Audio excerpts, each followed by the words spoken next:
Hey everybody, it's John Hope Bryant. I'm at the Gallup headquarters. I'm actually at the Operation Hope office in Washington, D.C. By the way, John Hope Bryant, chairman and founder and CEO of Operation Hope, America's first nonprofit social investment banking organization in 1992, founded and now the largest nonprofit financial services network for the poor, the struggling class, the teetering class, those with too much month at the end of their money. I see the audience is building, even though you're in the middle of the day. Thank you for joining me. Hey, Manel, and my sister Monty. Hey, baby. And the youngest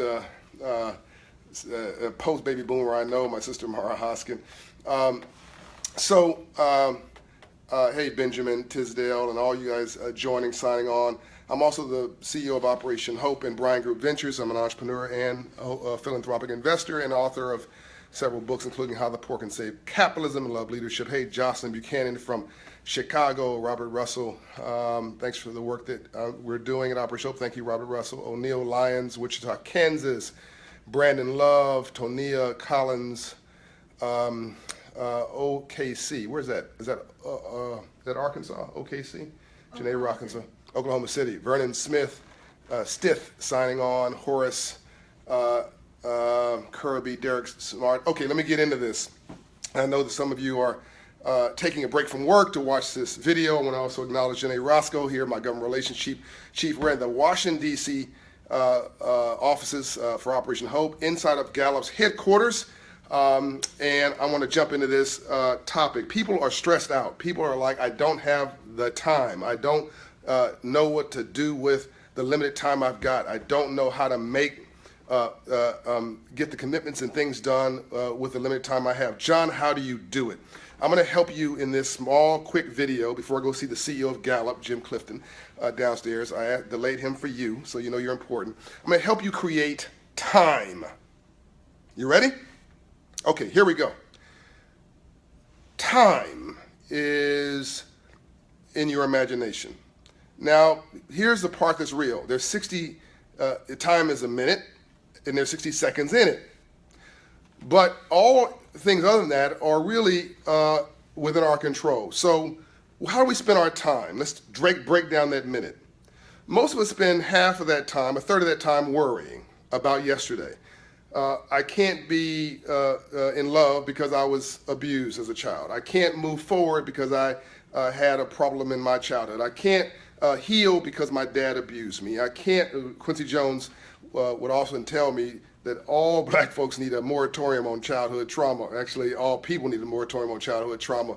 And he was being light about it, but he was serious that we need to get over our pain. I can't be married because I was divorced. I can't go find another job because I was fired and I don't see a way forward, or whatever the thing that's traumatizing you from the past. We spend a third of our time, 20 seconds of that minute, worrying about yesterday. Fear. Then we spend the next 20 seconds of that minute worrying about tomorrow. I won't be happy until I get a new job. I won't be happy till I move to a new city. I won't be happy till I get married. I won't be happy till I have a child. I won't be happy till I find a career. I won't be happy until I find a new thing to be passionate about. Well, yesterday's a memory and doesn't exist. Tomorrow's a future and literally hasn't happened, which means you're worrying about something that does not exist. Yesterday's a memory. We have 1 foot in that. Tomorrow's the future. We got 1 foot in that. What does the Bible say? A house divided cannot stand. So now you find that you are worrying about two things you've got no control over that either have already happened or have yet to happen. We're crossing bridges ahead of time, which leaves you 20 seconds. And then we spend 5 or 10 seconds of that 20 seconds being anxiety ridden, like a deer caught between the headlights. Because now you don't know what to do. You don't know where to go. You don't have the confidence to move forward in your life. You're traumatized. You're pissed off. You're frustrated. You're angry. That's why I keep telling you, you cannot be angry for a living. Anger is not a strategy and frustration is not a plan. And so then we have, 10 seconds left? And now you've got 10 seconds to order the quality of that minute, but now you don't have the time to do anything with those 10 seconds. So now you're worried about not having time, and now you're stressed out. What's the number one cause for heart attack? So says the American Heart Association, stress. What's the number one cause for stress? Another topic, money. I'll get to that in another video. So How do you create more time? Go read the book, The Power of Now, Eckhart Tolle, The Power of Now. And he will tell you that basically your mind is taking over your life. We have your mind is analyticals on the left side of your brain. I cover this in my book, the new book, The Memo, coming out at the end of the year. The right side of your brain is creative. That's where your hope, your aspiration, your well-being, your joy, your faith, your confidence comes from. All of the lights come on in your life when the right side of your brain, the dreaming part. But if you're locked in by fear, your brain is controlling your life. Your brain is telling you you can't do it. The brain has got you hooked in, a can't and impossible. 2 words to take out of your dictionary: can't and impossible. 2 words to take out of your life dictionary: can't and impossible. Something to insert into your dictionary: the fact that only in the dictionary does the word success come before the word work, because it's alphabetical. Only in the dictionary does the word success come before the word work, because it's alphabetical. So you're going to have to do the work of your life in order to have any success. And part of that is putting aside your fears, not living in yesterday, putting aside your anxiety, not worrying about tomorrow, and reclaiming that whole minute. Reclaim your whole minute. And when you reclaim your whole minute, you find that you become present. And listen now, once you become present, you've given yourself a gift. Boom. And that's why they call a present a gift. You want to give yourself a gift, give yourself the gift of time. I walk through life consciously oblivious of most things, okay? It's not like that people are not player hating me. I know they're doing that every day. It's not that people are not talking about me in not positive ways. They're doing that every day. Probably doing it right now. It's fine with me. As my pastor, Reverend Murray, would say, it's not what people call you. It's what you answer to that's important. And never answer out of your name. And argue with a fool, I said, proves there are 2. Okay? So it's okay if you don't like me, I like me. It's okay if you don't love me, I love me. It's okay if you don't feel good about me, I feel good about me. You've got charity starts at home. When the plane is going down, you guys like that. When the plane is going down, the flight attendant will tell you, put the oxygen mask on your face first and then your child. Because if you can't save you, you damn sure can't save them. Charity starts at home. Give yourself the gift of being present. And when you do that, you guys like that, okay, good. When you do that, when you give yourself the gift of being present, and you pull fear out of the equation and anxiety out of the equation, you reclaim those 60 seconds, you'll find calmness. They call that meditation. That's what meditation and yoga is doing, is helping to reclaim the calm center of your life. And when you reclaim that calm center, you reclaim your time.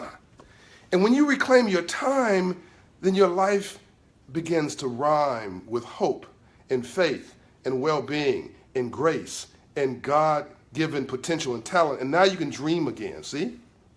You reclaim your time. You create more time when you remove anxiety and fear out of your life. So I walk through my day consciously oblivious of most things, not because I'm not concerned about those things, but because I'm going to save my energy for the things most important to me. My assistant, Sharmila, said, John, you are one of the most generous people I know. Thank you very much. She says you're also one of the most selfish people I know. I said, well, wait a minute. Is that a compliment or is that a criticism? I mean, I'll take either. She said, it's both, but it's in a positive way. You're one of the most generous people I know when it comes to anybody else. But when it comes to your mission, when you're mission-centered, John, you're the most selfish person I know. You're selfishly mission-centered in a practical way. In other words, you're not going to let anybody get between you, anything or anybody between you and your objective, you and your goal, you and your cause, you and your mission, you and what God gave you the mandate to do on this planet. You're not going to let anything get between you and that. Boom. And that's my calling for you. Figure out what your calling is. Figure out what your gifts are. Figure out what your identity is all about, and then figure out what's your purpose and tie those things together and become laser focused on pursuing that and executing that in your life. All right, I'm got to go to this meeting here in a minute. I hope you like this. Yolanda Ryder says, amen. Randall Smith from Tampa, hello. Let me see if I can answer some questions here before I sign off. Let me see here. Aaron Benford, that's what Thomas Edison did. Exactly. Joyce Cox. So we do, I'm not, Rodericus Miller, I'm not quite sure what the question is. You're going to define that a little bit more for me. I'm trying to answer some questions before I sign off, go to this meeting. Monel Lett, yes. Save yourself before you save others. I love it. Randall Smith. Okay, looks like you got this. And maybe just, hey, Tiffany Greer from Memphis. Look, this is just good common sense. Hope you enjoyed this. If you enjoyed this, give it some love. Share it with a friend. Help people recapture their time, recapture their life, reclaim their dreams. You will figure out that you can pick up a third of your day just by recapturing the minute and the 60 seconds in it, by learning that capital comes from the Latin root word capitas, which means knowledge in the head. So capital has nothing to do with money and everything to do with how you see yourself. Peace and light. Love you, and I'll respond to questions later. Peace and light.